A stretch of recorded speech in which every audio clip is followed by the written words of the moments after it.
सभी मित्रों का स्वागत है टी विद ओशो इस श्रृंखला में।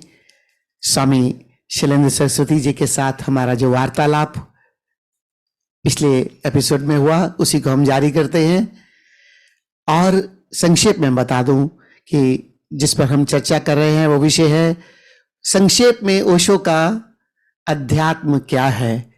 अब ये संक्षेप में तो नहीं रहा क्योंकि स्वामी जी ने 4 स्तंभ बताए हैं और इन 4 स्तंभों को हम ठीक से समझना चाहेंगे। तो अभी हम पहले स्तंभ ओशो का जीवन के प्रति सकारात्मक दृष्टिकोण इस पर चर्चा को आगे बढ़ाते हैं। स्वागत है स्वामी जी आपका। Thank you Masto Baba for continuing this episode. तो इस पर हम आगे चर्चा करते हैं स्वामी जी। मैं थोड़ा सा डेविएशन लूंगा। आपने चुटकुलों की बात की और आप भी बहुत चुटकुले सुनाते हैं। पहले आप एक चुटकुला सुनाइए, फिर उसके बाद हम दोबारा पुनः इस चर्चा पे आएंगे। जरूर। तो चलिए मुल्ला नसरुद्दीन का एक किस्सा सुनाता हूँ। बचपन में मैं ओशो की बड़ी बड़ी गंभीर बातें तो समझ नहीं पाता था, तो जब पढ़ना लिखना सीख गया तो मैं ओशो की किताब में से नसरुद्दीन के चुटकुले चुटकुले पढ़ लेता था। जिस पेज पर मुल्ला लिख दिख गया वो पढ़ लिया, बाकी के पेज पलट दिया, आगे बढ़ गए। फिर जहां दिख गया नसरुद्दीन वहां पढ़ लिया। तो मुल्ला नसरुद्दीन के किस्से और फिर ओशो के कहने का अंदाज, फिर अब थोड़ा बड़ा हुआ तो उस किस्से के पीछे छुपा हुआ संदेश भी पकड़ में आने लगा। और मैं हैरान होता हूं, बड़े बड़े गंभीर सिद्धांतों को समझाकर जो बात नहीं समझाई जा सकती वह एक छोटी सी कहानी में आ जाती है। मुल्ला नसरुद्दीन का किस्सा है कि वो कहीं दूसरे गांव गया था अपने मित्र के यहाँ। उसने बहुत ही अच्छा व्यंजन कुछ खिलाया। नसरुद्दीन बहुत प्रभावित हुआ कि बहुत स्वादिष्ट है। तो उसकी पत्नी कहने लगी, मेजबान की पत्नी, कि आप ये जिस मांस से हमने पकाया है ये आप लेते जाइए, खास प्रकार का गोश्त है और इसके बनाने की व्यंजन की विधि भी है, एक छोटी सी बुकलेट, रेसिपी बुक, ये भी ले जाइए, आप अपनी बीवी को दे दीजिएगा, वो भी ऐसा ही भोजन पका देंगी। तो नसरुद्दीन थाली में वो मांस लिए हुए और दूसरे हाथ में वो किताब रखे हुए अपने गांव वापस लौट रहा था। रास्ते में चीलों ने देखा ऊपर आकाश से मांस, वो झपट्टा मार के आई और सारा मांस उठा के ले गई। और नसरुद्दीन ऊपर देख के कहा कि नालायक चीलो, रेसिपी बुक तो मेरे पास है, तुम उसका करोगी क्या? व्यंजन बनाने की विधि तो यहां है। ये नसरुद्दीन हम पे मजाक कर रहा है। हमें ग्रंथों में, शास्त्रों में, विधियों में बहुत भरोसा है और अक्सर ये होता है कि सत्य से हम वंचित रह जाते हैं। जो असली चीज थी वो तो खो गई, हाथ में विधियां रह गई जो थोथे क्रियाकांड बन जाती हैं। तो ओशो ने छोटी सी मजाक सुनाई और उसके पीछे फिर जो बात कही वो बड़ी गहरी बात हो गई कि शब्द शब्द रह जाते हैं और असली बात जो थी, जो हमारा पोषण बनती, वो है ही नहीं। तो ग्रंथ और शास्त्र सब ऐसे ही हैं, कोरे शब्द, असली बात गायब हो गई। मैं पुनः पहले स्तंभ पर आता हूँ स्वामी जी। जो जैसे आपने कहा कि आपका मोटिवेशन आपके पूरे परिवार का, मैं पूरे जगत की बात तो नहीं करूँगा क्योंकि मैं इस समय चाहता हूँ कि हमारे दर्शकों को खास तौर पर परिवार में कैसे जीना है और कैसे हम बेहतर जीवन शैली को उपलब्ध हो सकते हैं उसका जो आप मार्गदर्शन दे रहे हैं। तो आपके परिवार का मोटिवेशन एस्पेक्ट बना ओशो के प्रेम और फ्रीडम, या उन्होंने जो सम्मान दिया। तो क्या इन 3 चीज़ों को मैं आज की जीवन शैली में मैं अपने दर्शकों से कह सकता हूं कि अगर हम इन 3 चीज़ों को जैसा आपने समझाया हम अपने जीवन में अगर आचरण में ले आए तो हम ओशो का जो पहला स्तंभ है, जो जीवन के प्रति सकारात्मक दृष्टिकोण, परिवार में रहते हुए एक अच्छे आनंदपूर्ण माहौल में क्या हम अपना जीवन बिता सकते हैं? अवश्य बिता सकते हैं। एक छोटी सी बात और कह दूं, कहीं वो छूट ना जाए। जब हम कहते हैं स्वतंत्रता तो स्मरण रखिएगा, विशेषकर बच्चों के संबंध में, माता पिता अगर अपना अनुभव शेयर नहीं करेंगे या उनको एक विशेष जीवन दिशा में जाने के लिए निर्देशित नहीं करेंगे तो बच्चे तो अज्ञानी हैं, वो भटक भी सकते हैं। तो स्वतंत्रता के साथ यह भी है हमारा प्रेमपूर्ण होना कि हम उन्हें जो सही हम समझते हैं वह उनको बताएं। हाँ, इसके बावजूद भी स्वतंत्रता दें, अगर कोई भटकना ही चाहता है तो भटक ले, लेकिन हम अपना कर्तव्य पूरा करें। तो छोटे बच्चों को हम उन्हीं पर नहीं छोड़ सकते कि जैसा वो उनको जीना है जिए, वो फिर तो पशुवत जानवरों के समान जिएंगे, असभ्य और असंस्कृत हो जाएंगे। तो यहाँ पर फिर एक मिस इंटरप्रिटेशन हो सकता है ना? बिल्कुल हो सकता है। हमको टोटल फ्रीडम दे देनी है, नहीं, फिर उसमें प्रेम नहीं रहा। क्योंकि माता पिता बच्चे का सृजन कर रहे हैं, केवल शरीर को ही उन्होंने जन्म नहीं दिया है, उसके पूरे जीवन को निखारना है।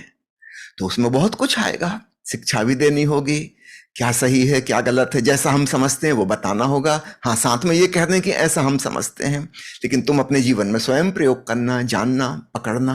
हम थोप नहीं रहे हैं, लेकिन फिर भी जितना हम समझते हैं उतना हम बता दें। एक छोटे से उदाहरण से दूं, समझो एक दीपक जल रहा है और उसकी चमचमाती लौ को देखकर एक छोटा बच्चा 4 हाथ पैर से चलता हुआ उसको पकड़ने चला। एक स्त्री वहां से गुजरती है और इस दृश्य को मुस्कुराती हुई देख के चली जाती है, उसको कोई लेना देना नहीं। फिर एक दूसरी स्त्री जो इस बच्चे की मां है, वो इसको देखती है और वो दौड़ती है और बच्चे को रोकती है। अगर बच्चा नहीं मानता और जिद करता है लौ पकड़ने का, तो उसको थप्पड़ भी मारती है। ऊपर ऊपर से हमको देखने लगेगा कि पहली स्त्री कितनी प्रेमपूर्ण थी, बिल्कुल, है ना, कितनी स्वतंत्रता उसने दी, और दूसरी स्त्री कितनी दुष्ट है, उसको डांट रही है, अपशब्द बोल रही है, मार रही है, उसकी स्वतंत्रता में बाधा पहुंचा दी। यहां पे फर्क है। मां है, स्वतंत्रता देगी, लेकिन साथ में बच्चे को प्रेम भी करती है, बच्चा जल ना जाए इसका भी ख्याल रखना है। और वो जो स्त्री मुस्कुराती हुई निकल गई, वो प्रेमपूर्ण नहीं है, ऊपर से दिख रही है कि वह प्रेमपूर्ण है। ये मां दुष्ट लग रही है, हिंसक लग रही है, लेकिन एक्चुअली क्या है, मां प्रेमपूर्ण है। वो स्त्री बहुत दुष्ट किस्म की थी, उसको इतना भी नहीं सूझा कि बच्चे को बचा ले। फ्रीडम के साथ इसका मतलब हमें अपनी रिस्पॉन्सिबिलिटीज या कर्तव्य जो मेरा है मैं उसको भी पूरा करूं परिवार में रहते हुए। आपके केस में जैसा मैं देख रहा हूं, ओशो तो पूरे जगत के लिए जो उनको मार्गदर्शन दे रहे थे वो आपके परिवार के लिए भी होगा, आपके लिए भी होगा, तो वो आपने उनसे ग्रहण किया और अपने जीवन को एक दिशा दी। इसमें एक छोटा सा मेरे मन में एक और विचार आ रहा है कि आज की जनरेशन को अगर हम इस तरह से कहते हैं कि आपको ये करने में ठीक नहीं है, उसका क्या एक स्वरूप हो जिससे कि वो ये भी ना समझे कि हमें बहुत टोका जा रहा है या हमें डोमिनेट किया जा रहा है, लेकिन अपने कर्तव्य का माँ बाप पालन भी कर सकें, या और कोई बड़ा संबंधी, भाई, बड़ा भाई या कोई और उस कर्तव्य का पालन भी कर सके, और वो स्वतंत्रता भी हो, प्रेम भी हो, और रिसीविंग करने वाले एंड को ये भी महसूस ना हो। क्या इसका कोई रास्ता है? इसका बहुत आसान तरीका है। जो भी ऑप्शंस हैं कि लड़का ये कर सकता है, ये कर सकता है, ये कर सकता है, 3-4 ऑप्शन हैं, हम अपने अनुभव और समझ के आधार पर उसको हर ऑप्शन के प्लस माइनस पॉइंट्स दोनों बता दें। निश्चित रूप से हर चीज में कुछ बहुत अट्रैक्टिव है, पॉजिटिव है, और उसका कुछ नेगेटिव एस्पेक्ट भी है। दूसरे ऑप्शन में भी वैसा है, तीसरे ऑप्शन में भी वैसा है। अगर हम इसको क्लियर कर देते हैं, यानी लॉजिकली उसको कन्विंस करते हैं और फिर उस पर छोड़ते हैं कि ठीक अब तुम चुन लो, तो हमने अपनी बात बता भी दी, अपना अनुभव उसके साथ शेयर कर लिया और उसकी फ्रीडम का भी सम्मान किया। अब इसके बावजूद भी उसको ऐसा करना ठीक लगता है तो फिर वो करे। इस इसका प्रकार मतलब से एक मध्य मार्ग आ गया। तो इसका मतलब भी यहाँ वही हुआ कि हमने अपना कर्तव्य का पालन करने के साथ साथ फ्रीडम फिर भी देनी है। फिर भी देनी है। तो फिर फ्रीडम और लव एंड वही रिस्पेक्ट, जो आप फ्रीडम और रिस्पेक्ट को एक ही तरह से देख रहे हैं कि आपकी समझ का मैं सम्मान भी कर रहा हूं और आपको स्वतंत्रता भी दे रहा हूं। तो अगर इस तरह से हम अपनी जीवन शैली में ले आए तो शायद इस समस्या का अच्छा, समाधान। इस पे भी निर्भर है कि हम जिसको स्वतंत्रता दे रहे हैं वो इस योग्य है कि नहीं, उसकी समझ कितनी। जैसे मैंने छोटे बच्चे का कहा, वो दीपक किलो पकड़ने जा रहा है, तो वो तो ना समझ है, उसको तो पता ही नहीं कि जल जाएंगे, और ना ही हम शब्दों में उसको समझा सकते कि तुम जल जाओगे। वो उसे जानते तो नहीं रोकना ही जलन होगा। क्या। उसको तो डांटना होगा, मारना भी होगा, रोकना भी होगा, आगे से बंधन में भी डालना होगा, और दीपक ऐसी जगह रखना होगा कि उसका हाथ ना पहुंच सके, है ना। हम उसके जीवन में तो हमें रुकावटें खड़ी करनी पड़ेंगी, बाधाएं खड़ी करनी पड़ेंगी। लेकिन जब एक बच्चा बड़ा हो जाता है, वयस्क हो जाता है, पढ़ लिख गया, समझदार हो गया, फिर पिता को उसके साथ मित्रवत व्यवहार करना चाहिए। यहां फर्क पड़ जाता है। जैसा कि आज बहुत एडवांसमेंट हो गई है, जस्ट एन आइडिया, क्या आप दे सकते हैं कि कौन सी आज जो जीवन में जो आयु है, आयु की श्रेणी आप रख सकते हैं कि आज के टाइम में इस उम्र के तकरीबन बच्चा थोड़ा वयस्क होने की कगार पर है? चलिए चाय पी लें पहले, फिर उसके बाद ठीक बात करते हैं।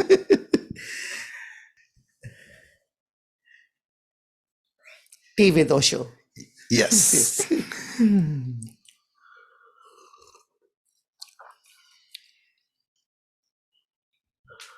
मैं अपने दर्शकों को बता दूं कि इस कार्यक्रम का नाम हमने टी विद ओशो क्यों रखा, इसकी हमें प्रेरणा कहाँ से मिली। चाय तो हमारे जीवन का एक बहुत बड़ा हिस्सा है ही, ओशो भी हमारे जीवन का एक बहुत बड़ा हिस्सा हो जाए, क्योंकि उनकी देशना, उनका मार्गदर्शन, जैसा कि हम स्वामी जी से सुन रहे हैं, समझ रहे हैं, और छोटे छोटे सूत्र हमें जीवन के मिल रहे हैं, उससे हम अपने जीवन को, मुझे ऐसा लगता है कि बहुत अच्छी दिशा में, एक अच्छी जीवन शैली में रूपांतरित कर सकते हैं। तो चलिए आपके प्रश्न पर आता हूं, किस उम्र में हम माने बच्चा कितना समझदार हो गया है। यह उम्र से तय नहीं होगा, उसकी आयु के ऊपर निर्भर होता है, कितना इंटेलिजेंट है, कितना रिसेप्टिव है। कोई बच्चा हो सकता है बहुत छोटी उम्र में बहुत समझदार हो जाए, और कुछ हो सकता है वयस्क होकर भी शादी योग्य भी हो गए, वोट डालने योग्य भी हो गए मगर बुद्धि ऐसी नहीं है कि कुछ योग्यतापूर्ण काम कर सकें। तो हम क्यों, उनकी इंटेलिजेंस का लेवल देख के चलना होगा, ना कि सिर्फ उम्र से तय हो सकता। सरकार ने तो तय कर दिया कि इतनी उम्र में वोट डाल सकते हो, लेकिन ऐसा है तो नहीं वास्तव में।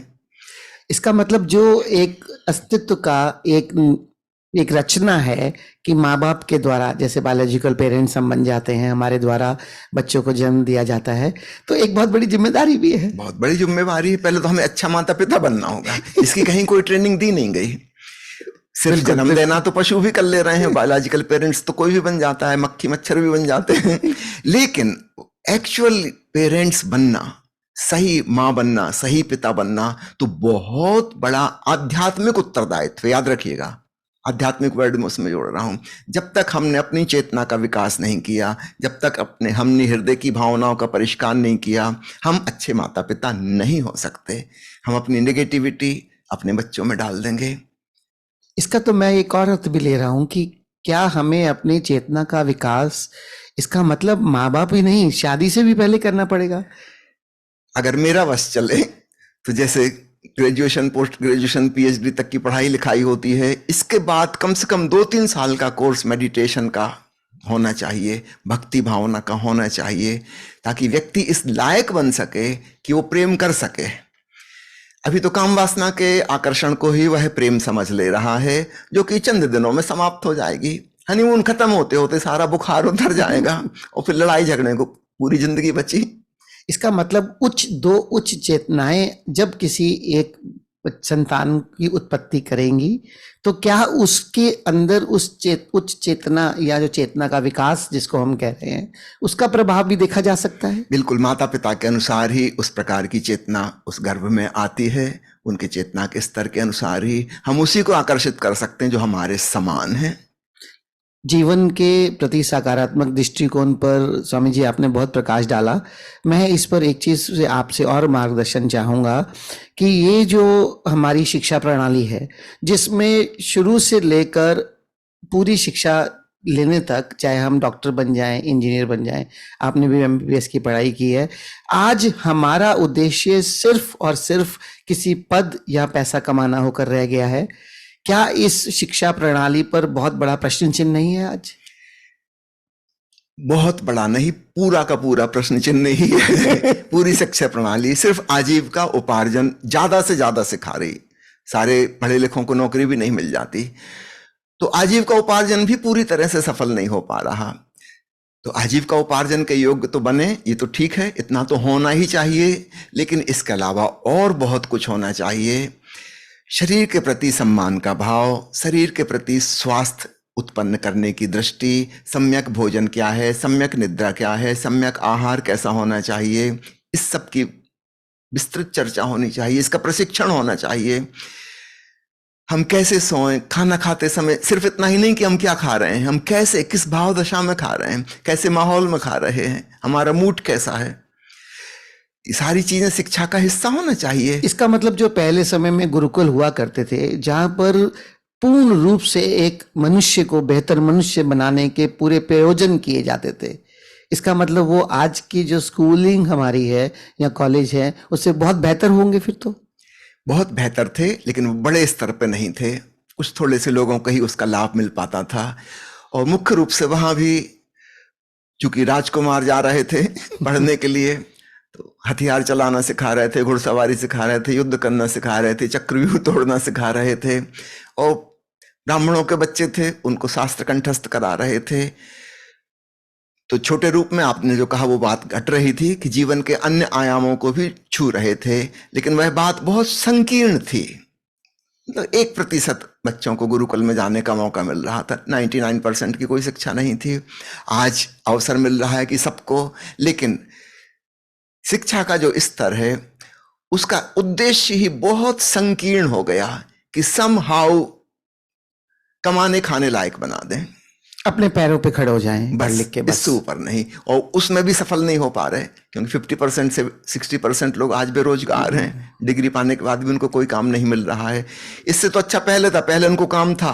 एक बढ़ई का बेटा बढ़ई हो जाता था, अपने पिता के संग काम करते करते बचपन में ही लकड़ी काटना सीख जाता था। कुम्हार का बेटा कुम्हार हो जाता था अपने पिता का सहयोग करते करते। एक बेटी अपने माँ के साथ किचन में उसकी मदद करते करते असिस्टेंट के रूप में धीरे धीरे खाना पकाना सीख जाती थी। आज स्थिति यह है कि होम साइंस में एमएससी करके आ गई और खाना पकाना आता ही नहीं, कभी किचन में गए ही नहीं। थ्योरेटिकल नॉलेज पूरा है, नसरुद्दीन की रेसिपी बुक हाथ में है, बाकी चीजें सब गायब हो चुकी हैं। तो थ्योरेटिकल नॉलेज तो खूब हो गया, हमारी बुद्धि विचारों से भर गई, खूब स्मृति जानकारी इकट्ठी हो गई, लेकिन जीवन के अन्य आयाम, न शरीर की तरफ ध्यान दिया गया, वो भी उपेक्षित है, और हृदय और आत्मा को तो बिल्कुल ही छोड़ दिया गया। उसकी तो कहीं बात ही नहीं है कि हृदय भी है, बल्कि जो जो हृदय से उल्टा हो सकता था, प्रेम के विपरीत, वो सारी चीजें सिखाई गई। तुलना सिखाई गई, प्रतियोगिता सिखाई गई, स्पर्धा सिखाई गई, दूसरों से आगे निकलना है, होड़ में लगना है, सबको पीछे पछाड़ देना है। इससे तो घृणा और नफरत पैदा होगी। एक बच्चा कहता जरूर है कि ये मेरे दोस्त हैं, मेरे क्लासमेट हैं, ये दोस्त नहीं, असली दुश्मन तो यही है। इन्हीं को तो पीछे पछाड़ना है, इन्हीं से आगे निकलना है, और ऐसा ही वे सोच रहे हैं तुम्हारे बारे में। मित्रता है कहां? शत्रुता के बीज तो प्रतियोगिता में हमने पहले ही छुपा दिए। छोटे छोटे बच्चे को प्रतियोगिता सिखा दी, कंपटीशन कंपटीशन कंपटीशन। तो न केवल इतना कि हृदय उपेक्षित है, दुर्भावनाओं का विकास कर दिया। जब प्रतियोगिता आएगी तो उसके साथ ईर्ष्या आएगी, जलन आएगी, जलसी आएगी, और फिर इसका ही बड़ा रूप द्वेष और दुश्मनी हो जाएगी। इसका अर्थ मैं ये लूं कि जो हम पहले स्तंभ की ओशो की बात कर रहे हैं, जीवन के प्रति सकारात्मक दृष्टिकोण, यहाँ पर मल्टी डायमेंशनल ग्रोथ भी बहुत इंपॉर्टेंट है। बिल्कुल। ओशो की एक किताब है शिक्षा में क्रांति, इसमें उस समय के प्रवचन एकत्रित संकलित किए गए हैं जब ओशो स्वयं विश्वविद्यालय में प्रोफेसर थे, और जगह जगह अलग अलग यूनिवर्सिटी में, कॉलेज में उन्होंने जो प्रवचन दिए हैं शिक्षा के बारे में कि शिक्षा कैसी होनी चाहिए। बहुत अद्भुत किताब है। अगर हम ओशो की सारी किताबों को भूल जाएं, सिर्फ एक किताब पर व्यवस्था आधारित कर लें, एजुकेशन सिस्टम को बदल लें, सारी दुनिया स्वर्ग बन जाएगी 20 साल के अंदर। 20 साल में नई पीढ़ी आ जाती है।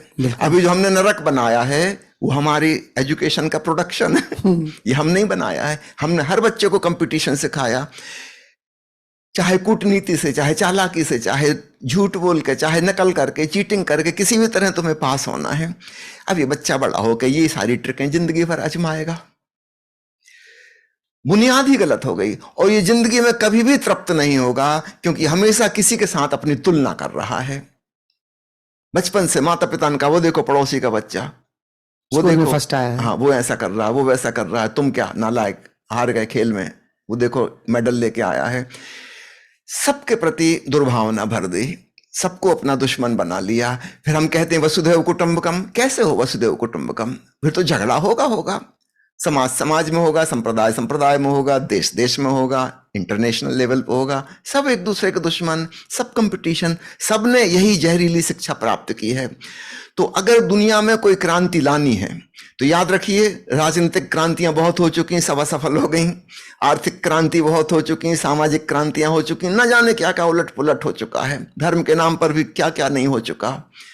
कोई चीज सफल नहीं हुई। दुनिया की जो बुरी हालत है वो और बुरी से बुरी होती चली जाती है। एक चीज अभी बाकी है, वो है रिवॉल्यूशन इन एजुकेशन, शिक्षा में क्रांति। अगर शिक्षा की बुनियाद कंपटीशन ना हो, हम कभी सिखाएं ही ना दूसरे से तुलना करना, हम ये कहें कि हर बच्चे से कि तुम क्या होने को आए हो, तुम वही हो जाओ, तुम कितने बेहतर हो सकते हो, तुम उसकी तरफ लगो, अपना विकास करो, दूसरे से कोई लेना देना ही नहीं है। दूसरा अपनी जाने, वो है, तुम वो हो। तुम्हारे भीतर छिपे हिडन टैलेंट्स अलग हैं, वो व्यक्ति दूसरा असाधारण अद्वितीय है, तुम अद्वितीय हो। सभी लोग बेजोड़ हैं, तो हम किससे अपनी तुलना करें, वो क्यों करें? मैं होने को आया हूं, आप होने को आए हैं। ओशो कहते हैं कमल कमल होने को है, गुलाब गुलाब होने को है। हमारी शिक्षा प्रणाली क्या कह रही है? वो कह रही गुलाब से कह रही है कि अरे तुम छोटे से फूल, वो देखो कमल कितना बड़ा, तुमको भी बड़ा होना चाहिए। और बेचारा गुलाब कसरत और व्यायाम कर रहा है, जिम जाना शुरू कर दिया कि मैं भी कमल की तरह लंबा चौड़ा हो जाऊं। इस प्रोसेस में उसकी पंखुड़ियां टूट गईं, अब वो अच्छे से गुलाब भी नहीं हो पाया। हमने सबको तुलना करना सिखा दिया। और याद रखिए, जीवन है मल्टी डायमेंशनल। किसी एक डायमेंशन में आप आगे निकल सकते हैं, लेकिन आप सैकड़ों डायमेंशन में पीछे रह जाएंगे। जिंदगी बहुत छोटी है। समझो एक आदमी धन कमाने को चला, और हो सकता है वो सफल हो जाए, बहुत धनी हो जाए, लेकिन बाद में पता चला धन तो आ गया, पद नहीं आया हाथ में। राजनेता के हाथ में ताकत है और वो इसको अपनी उंगली पर नचाता है। हो सकता है आदमी राजनीति में चला जाए और प्रधानमंत्री राष्ट्रपति हो जाए, तब उसको पता चलता है कि मेरी शकल सूरत अच्छी नहीं है। और एक साधारण सिंगर को देख के उसको जेलसी पैदा हो जाए कि इसकी आवाज कितनी अच्छी, मेरे पास ऐसी आवाज नहीं है। और वो फलाना अभिनेता देखो कितना सुंदर, उस पर लोग मरते हैं, मेरी शकल सूरत कितनी खराब। हो सकता है अभिनेता शकल सूरत अच्छी हो, उसकी आवाज अच्छी हो, उसके गुण अच्छे नहीं है, उसकी पत्नी उससे खुश नहीं, उसके बच्चे उससे खुश नहीं, उसके भाई बहन उससे खुश, सब उससे नाराज हैं। फिल्म इंडस्ट्री में सब उससे नाराज हैं। तुलना किससे करोगे? किससे करोगे? एक डायमेंशन में आप निकल सकते हो आगे, 2500 डायमेंशन में पीछे पिछड़ जाओगे। वो अभिनेता कितनी इज्जत पाले, उसको पता है कि मैं पढ़ लिख नहीं पाया, ये नौटंकी में लगा रहा, नाटक ड्रामा करता रहा, 8वीं फेल हूं। अब जहां उसको कोई पढ़ा लिखा व्यक्ति मिल जाता है, उसको इन्फीरियरिटी कॉम्प्लेक्स महसूस होता है। ठीक है, वो पढ़ा लिखा आदमी फेमस नहीं है, ये बहुत फेमस है, लेकिन उसके सामने इसको बहुत हीन भावना पकड़ जाती है। वो पढ़ा लिखा आदमी हो सकता है बहुत विद्वान हो, बहुत तर्कयुक्त हो, लेकिन जब वो एक अमीर आदमी को देखता है, एक खिलाड़ी को देखता है, वो कहता लो हम पीछे रह गए, ये खिलाड़ी आगे निकल गया। लड़कियां दीवानी उस खिलाड़ी की, सैकड़ों एप्लीकेशन आ गई हैं शादी के लिए, इस विद्वान के पास एक भी नहीं आई। हो गया विद्वान, लेकिन लड़कियों को तो कोई आकर्षण नहीं विद्वता में। तो जीवन है बहुआयामी। हम तुलना करके, कंपटीशन करके किसी एक आयाम में अगर आगे निकल भी गए, तब हमें पता चलता है कि 25 दूसरे डायमेंशन थे जिनमें हम पिछड़ गए। एक खिलाड़ी हो सकता है खूब फेमस हो गया, लेकिन अब बुढ़ापे में बेचारा जो तकलीफें झेलेगा, उसकी हड्डियां और मांसपेशियों ने जितनी चोटें खाई हैं और सब बड़ा ट्रॉमा हो गया है उसको, तब उसे पता चलता है कि हमने गलती कर दी। उसके साथ जो अन्य लोग थे, कमजोर थे उस समय, जो खिलाड़ी नहीं बन पाए, वो आज ज्यादा स्वस्थ हैं। इसने अपने शरीर के साथ ज्यादती कर दी, ओवर स्ट्रेचिंग हो गई सब चीजों की। स्वामी जी बहुत बहुत धन्यवाद कि आपने पहले तो अध्यात्म के 4 स्तंभ बताए, और उस पे जो पहला स्तंभ को इतनी आपने आसानी से, इतनी सरलता से जो आपने प्रस्तुत किया। तो प्रिय दर्शकों, मैं आपसे सिर्फ इतना ही कहना चाहूँगा कि हम इंतज़ार ना करें कि कब हमारी शिक्षा प्रणाली बदलेगी और कब हम अपने बच्चों को ऐसी शिक्षा प्रणाली उपलब्ध करवा पाएंगे। अगर हमें जीवन में के प्रति सकारात्मक दृष्टिकोण, जो ओशो के अध्यात्म का पहला महत्वपूर्ण स्तंभ है, जो हम सब की ज़रूरत भी है, तो हम कम से कम अपने बच्चों को मल्टी डायमेंशनल ग्रोथ की तरफ लेके जाएं। उन्हें केवल एक ही दिशा में नहीं, बल्कि उनकी जो कुशलता है वो एक चारों तरफ उनके जागरूकता भी पैदा करे, उनको अच्छी पढ़ाई लिखाई भी दे, वो बाहर के जीवन में भी संपन्न हो, भीतर के जीवन में भी संपन्नता उन्हें मिले। जैसे ओशो की एक देशना है जोरवादी बुद्धा, हम उसकी और अपने बच्चों को लेके जाएं, और अपने परिवार में जहाँ तक हो सके स्वयं का भी सम्मान करें और अपने परिवार वालों का भी सम्मान करें। और इस सम्मान के साथ साथ प्रेम और स्वतंत्रता, सम्मान और स्वतंत्रता, स्वामी जी ने कहा एक ही बात है। हम अगर ये छोटे छोटे सूत्र अपने जीवन में ले आए, तो मैं समझता हूँ कि हमारी आज की वार्ता का हमारे दर्शकों को, हमारे सुनने वालों को, ओशो को प्रेम करने वालों को बहुत लाभ हो सकता है। क्योंकि जीवन है कैसे हम अपने जीवन को बेहतर और बेहतर तरीके से जीते चले जाएं। स्वामी जी, आज के इस एपिसोड के लिए धन्यवाद, जो भी हमने एपिसोड्स बनाए। और अब इसके बाद अगली बार हम दूसरे स्तंभों की चर्चा करना बहुत बहुत धन्यवाद मस्तु बाबा। तो विदा लेने के पूर्व आखिरी बात और कह दूं चूंकि शिक्षा की बात आ गई, जब मैं अपनी तुलना किसी से करता हूं, मैं अपने प्रति अनादर पूर्ण हो गया। बहुत सुंदर ख्याल सर, रखिएगा, एकदम बिल्कुल। तुलना करने का मतलब ये है कि मैं सेल्फ रिस्पेक्ट नहीं कर रहा।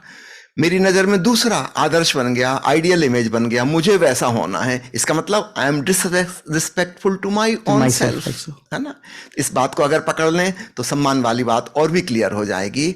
नहीं, वह भी अद्वितीय है, मैं भी अद्वितीय हूं। मैं अपने ढंग से खिलूं, वो अपने ढंग से खिल रहा है, हमारी खिलावट भी भिन्न भिन्न होगी और इसका हमें सहज स्वीकार होगा। और स्वीकार ही अपना सम्मान है जी, और सबका सम्मान है। बहुत बहुत धन्यवाद। धन्यवाद आप स्वामी जी। सबको भी बहुत बहुत धन्यवाद। धन्यवाद। जय ओशो। जय ओशो।